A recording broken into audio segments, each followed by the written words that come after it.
गीता ज्ञान को सर्वश्रेष्ठ ज्ञान क्यों कहते हैं? इसकी श्रेष्ठता क्या है? गीता ज्ञान को सर्वश्रेष्ठ ज्ञान कहा जाता है। उसका एक ही कारण है कि भगवान श्री कृष्ण ने इसमें आध्यात्मिक ज्ञान बताया है।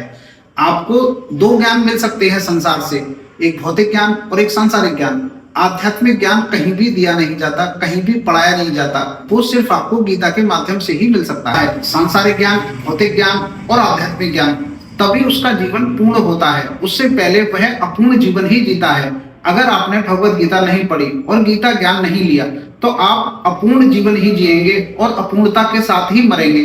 स्वयं का राजा कैसे बनाया जाए, ये गीता में बताया गया है। और आध्यात्मिक ज्ञान लेकर ही आप स्वयं का राजा बन सकते हो, क्योंकि जब तक आप स्वयं के राजा नहीं बनते तब तक आप यह समझ ही नहीं सकते कि ये जीवन कितना खुशहाल है। अगर राजा नहीं बनते, एक भिखारी की तरह जीवन जी रहे हैं, तो आप ये समझ ही नहीं सकते, आपकी पकड़ से सदा दूर रहेगा कि जीवन में इतना आनंद कैसे है। भिखारी की समझ में ज्ञान नहीं आता, इसलिए ही वो भिखारी होता है। जिस दिन भिखारी की समझ में ज्ञान आ जाए तो वो राजा हो जाता है। राजा और भिखारी में यही फर्क होता है कि उसके पास ज्ञान है और उसके पास ज्ञान नहीं है। ज्ञान ही आदमी को रंग से राजा बनाता है। इसलिए भगवत गीता का ज्ञान अति आवश्यक है, अति श्रेष्ठ है।